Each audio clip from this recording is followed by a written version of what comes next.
Mas tá legal. Agora sim. Então, agora que eu resolvi essa parte, temos o problema dos anagramas, né? Todo mundo aqui está contribuindo da mesma forma. Todo mundo contribui com o mesmo valor. E isso não é bom, né? Porque se eu tiver aqui, por exemplo, são caracteres, né? Mas eu vou simplificar eu estou sempre pensando que esses caracteres, se for uma string mesmo, se forem caracteres, eu vou estar pensando no número, né? No valor deles na tabela ASCII, né? No número que os bits dele codificam, melhor dizendo. Então eu vou pensar em números aqui, apesar de falar de caracteres. Então o problema com os anagramas é o seguinte: se a chave for 101, ou se a chave for 110, ou se a chave for 11, caem todos no mesmo lugar, né?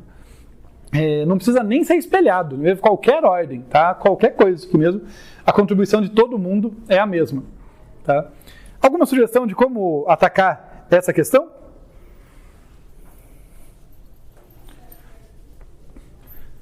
O que essa soma está ignorando aqui, quando a gente vai avançando os índices, é que a gente está ignorando notação posicional, né? A gente está tratando todos os dígitos como se fossem igualmente relevantes no resultado. Eu quero que todos eles sejam importantes, mas eu estou tratando eles de forma exatamente idêntica, porque eu não estou olhando para a notação posicional. Então um jeito, não é o único, mas um jeito de lidar com isso é colocar um i aqui elevado. Então, isso não funciona no código, tá? A propósito. Mas é colocar um i ali. E se eu colocar agora, eu multiplico não pelo primo simplesmente, mas pelo valor, por aquele primo elevado a um certo índice. Acabou essa questão dos anagramas, né? O cara aqui do índice 0 vai estar sendo multiplicado por 1, o cara do índice 1 vai estar multiplicado por primo, outro por primo quadrado e tudo mais. Então, esses caras já vão cair em posições diferentes. Tá? Tudo bem? Então aí a gente está chegando bem mais perto da melhor função de espalhamento que eu vou apresentar para vocês. Eu não vou aprofundar muito mais do que isso. Mas é a ideia de ter... vejam que é um drama aqui, né? Então, eu quero que todos os dígitos sejam relevantes. Então eu somei para todo dígito. Mas eu não quero que eles sejam igualmente relevantes, que eles tenham o mesmo efeito, porque senão os anagramas caem no mesmo lugar. Isso não é um bom espalhamento. Então eu coloco esse cara em uma potência. Tá? Tudo bem? O jeito de fazer isso a princípio, né, no código, seria chamar uma funçãozinha de potência, né, que tem em C, em particular tem no math. Só deixa eu lembrar a ordem aqui, deixa eu colar para não falar bobagem. Primo i. Então, no lugar de primo elevado a i aqui, que isso não funciona no código, né, eu colocaria primo, de power, né, de potência, primo i. Ok? Isso aqui dá o valor correto, mas isso aqui não satisfaz aquele probleminha da função ser eficiente. Ficar chamando a função de potência não é muito rápida. Daí a gente vai usar um truquezinho matemático, porque sempre que eu consigo colocar matemática nas nossas aulas, né, fica mais divertido. Então, vejam que legal aqui. Eu vou tentar passar um pouquinho mais rápido por isso, porque não é o central, mas tem a ver com aquilo que eu falei de não entregar a função pronta para vocês. A semântica da função que a gente quer é isso aqui. Agora eu vou ter 2 improvements para ela ficar uma funçãozinha mais legal para a gente. E é o seguinte, olha que interessante, ó. C1 vezes P mais C2 vezes P ao quadrado, né? São caracteres aqui vezes potências, né? Uma sequência assim, mais C3 vezes P ao cubo e assim por diante. Eu posso reescrever usando aquelas propriedades antigas, distributiva e coisas assim que a gente sabe da matemática. Algo assim, ó. C1... Não, perdão. A gente pode fazer assim, ó. P vezes C1, ó, estou colocando em evidência. Percebe que aqui tem o P, aqui tem P, aqui tem P, todo mundo é multiplicado por P. O P aqui é meu primo, né? Que eu não vou ficar escrevendo primo toda vez, senão eu vou ficar até amanhã aqui. Então, esses aqui são os caracteres, aqui são os valores primos. Coloque em evidência. Então, isso aqui fica P vezes C1 mais... Daí você olha para cá, né? Eu já tirei um P de todo mundo. P vezes, abre parênteses, C2 mais P vezes C3 mais... E assim por diante, essa sequência. Não vou provar para ninguém, mas percebem que vai dar o mesmo resultado, só que aqui eu estou fazendo multiplicações simples. O negócio é que isso aqui se presta muito bem ao algoritmo iterativo, que não precisa da função de potência. Tá? Então, ao invés de fazer a potência como a gente estava fazendo aqui, o que a gente vai fazer é multiplicar Ao invés de simplesmente multiplicar isso aqui e somar no H, eu vou pegar primo vezes o H. Note que quando eu fizer primo vezes H, eu estou fazendo isso aqui, né? Eu estou pegando o cara e multiplicando tudo que já estava lá dentro. É como se eu fosse resolvendo de dentro para fora, só para deixar claro, tá? Então, imagina que eu já calculei tudo isso, daí eu multiplico por primo e guardo. Daí eu somo com C2 e multiplico por primo e assim por diante. Cada novo caractere vai... Todos os caracteres vão ser influenciados, mas um por vez ali. Deixa eu fazer a mudança aqui. E eu só, para deixar claro que, olha, o que a gente tinha era isso, né? Para vocês poderem contrastar. Ó. Eu estava incrementando no H sempre o primo elevado aí, né, na potência, mas é mais curto dizer assim, escrever assim, vezes um certo caractere. O que eu vou fazer agora é que o H vai receber...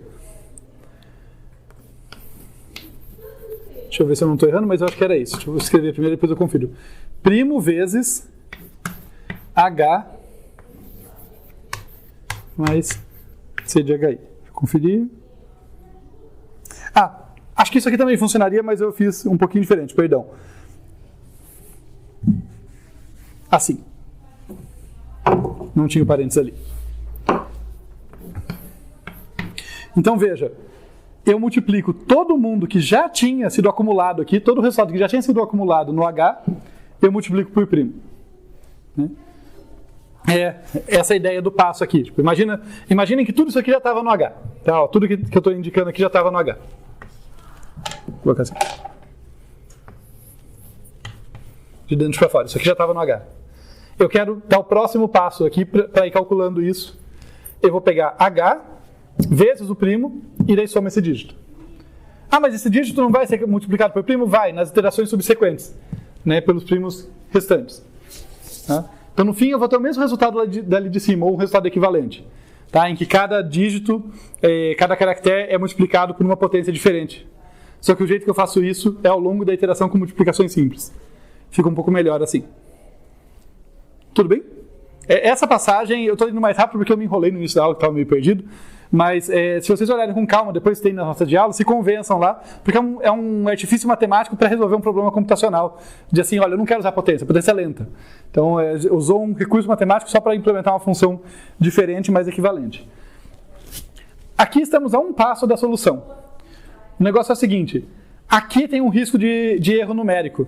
Porque como isso aqui é uma potência, né, como eu estou multiplicando os primos, vezes o H anterior, né, mais o novo dígito, e está tudo acumulando, vai ser primo vezes primo, vezes primo, vezes primo, vai ter uma potência grande ali, posso ter estouro da representação do número que eu quero. Veja que no fim eu quero um número entre 0 e n-1, mas eu posso estourar ali.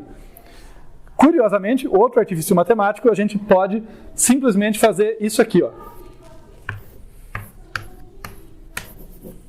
Daí nem precisa mais desse cara aqui.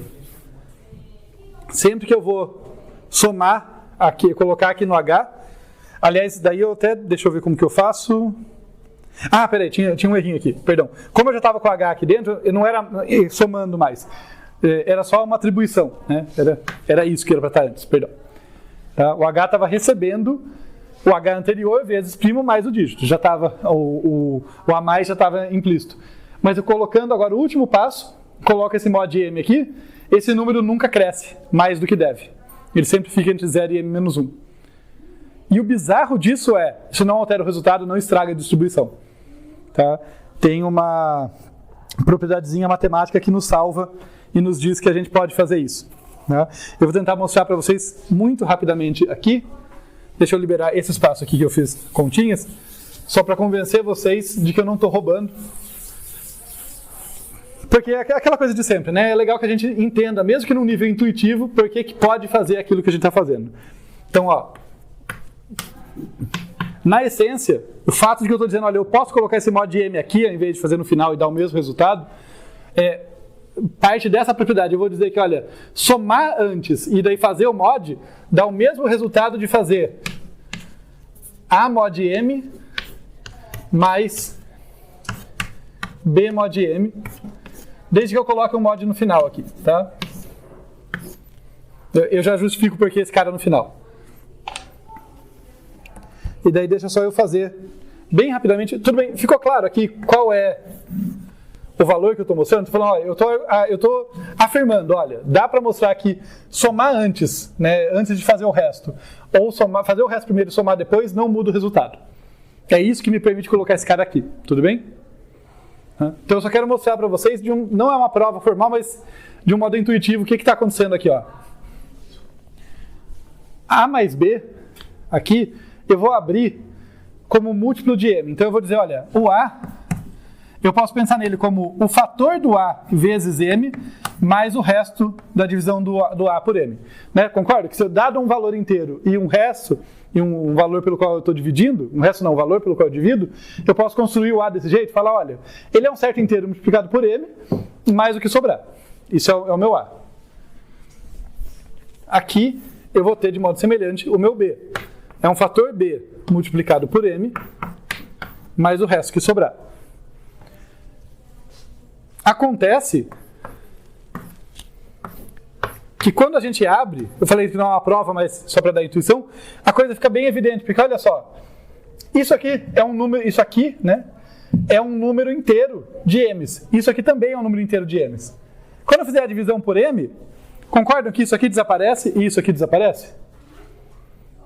Então o que vai sobrar desse de A mais B, quando eu somo o primeiro e faço o resto, são só os restos, é a soma dos restos. Opa, isso aqui é um resto de B, perdão. É simplesmente RA mais RB mod M, né? Tem que ter um mod M aqui, porque pode ser que esses dois caras juntos superem o M. Eles tem que ter um último ali para ajeitar. Mas tudo bem? Faz sentido?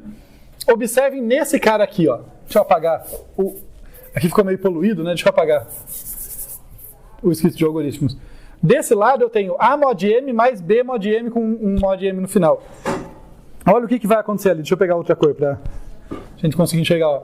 A mod M vai ser o quê? Vai ser FA vezes M mais o resto de A. Quando eu pegar isso dividido por M, quanto que sobra de resto? Por definição é só o resto de A, né? E aqui também é só o resto de B. Daí vai dar isso aqui somado, mod M. Então, isso, igual a isso. Não é uma propriedade fantástica, não é nada super difícil de ver, não. Mas veja a importância dela. Ela nos garante que, ao trazer o resto para cá, eu evito o erro numérico, nunca vai estourar esse número, ele não vai crescer demais e dar estouro, e eu não estou corrompendo o resultado. Então essa é a melhor função de espalhamento que eu estou apresentando hoje. Ela é competitiva com a literatura? Com certeza não. É só até onde vai o nosso nível de profundidade. E também chama a atenção para a gente da diferença da função de espalhamento, ou melhor, da hash table como um todo, para o que a gente viu das árvores AVL e tal. Na árvore AVL que eu apresentei, a árvore rubro-negra que vocês puderam ver em videoaula, elas estão fechadas, elas estão resolvidas. Se vocês implementarem direitinho aquilo que a gente implementou lá, funciona, é competitivo com os melhores que a gente tem, é aquilo, acabou. Aqui não. Aqui a qualidade da minha função, da minha tabela de espalhamento, depende tanto da função de espalhamento, e não é uma garantia de pior caso, que essa é só uma função de espalhamento não tonta, não trivial, né? Que não faz nenhuma bobagem do tipo deixar esse cara e esses terem divisor comum diferente de 1. Né? Que não faz nenhuma bobagem do tipo ignorar dígitos mais ou menos significativos, caracteres do início ou do fim do... Ela só não faz essas bobagens, mas tem todo um espaço na literatura ali para ter as melhores funções de espalhamento. Se vocês buscarem online, tem sites que fornecem funções de espalhamento prontas para vocês usarem, tá? Que certamente vão ser melhores do que as minhas. Então, a função de espalhamento e as funções de espalhamento e decorrente dela, as hash tables, justamente por não dar garantia de pior caso, você nunca fecha a questão, né? Você tem funções melhores. E pode ser que uma função muito boa para um certo conjunto de dados dá ruim. Por quê? Porque pelo mero acaso, lembra aqueles conflitos que eu mostrei? Pelo mero acaso está dando conflito. Está caindo um monte de gente no mesmo lugar. E daí você não usa ela, você usa outra. Sempre tem um componente empírico ali de pegar várias funções bem implementadas, por bem implementada, né, determinística, rápida, leve, que espalha com uniformidade, e testa no seu conjunto de dados, porque sempre pode dar ruim. Tá? Mas na prática costuma ser uma solução muito boa, superior a log de n, né? Mais eficiente que log de n. Ela se resolve em tempo constante ali, independente do número de dados. Inclusive, quando vocês fazem testes empíricos, é muito bonito de ver, gente, tá? Porque eu já falei para vocês a continha, né? Olha, log base 2 de 1000 dá aproximadamente 10, de 1 milhão dá aproximadamente 20, de 1 bilhão aproximadamente 30. Então você vê o padrão de crescimento da busca binária, é um negócio super legal, né? Você fala, caramba, meu conjunto ficou 1000 vezes maior e ele demora 10 passos a mais. Sabe? Não é 1000 elementos a mais, é 1000 vezes maior, né? Ele demora 10 passos, é fantástico. Você faz isso com hash table, não varia os números, sabe? O negócio, você fazia a busca lá num conjunto com 1000 elementos, demora um centésimo de segundo, um milésimo de segundo para fazer uma busca. Agora eu faço com um conjunto tamanho 1 bilhão, um milésimo de segundo fazer uma busca. Tipo, é realmente muito impressionante, funciona muito bem na prática. Né, log cresce devagar, isso aqui não cresce.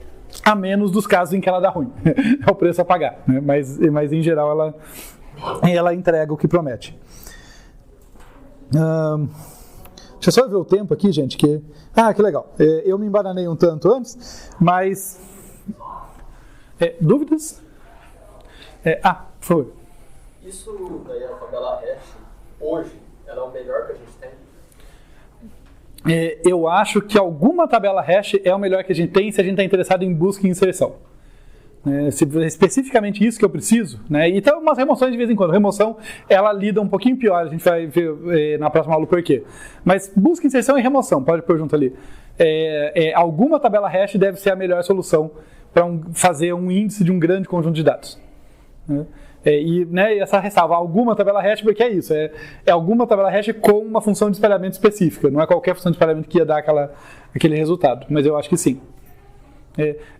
Tem uma ressalva ainda que existem muitas estruturas de dados, é uma área muito rica e tal, mas eu imagino que a gente já teria, se tivesse surgido alguma coisa muito melhor do que isso, e que empiricamente melhor, a gente já teria atualizado e meio que não tem. Então, tem estruturas de dados para situações super específicas e tal, que a gente não estuda aqui, mas que supera a tabela hash para busca, eu acho difícil. Embora a gente vá ver ainda coisa, não acabou, tá, gente? A gente vai ver umas outras árvores interessantes e tal, para situações específicas, mas tabela hash é realmente a primeira escolha na prática, para a maior parte das situações que eu quero fazer busca.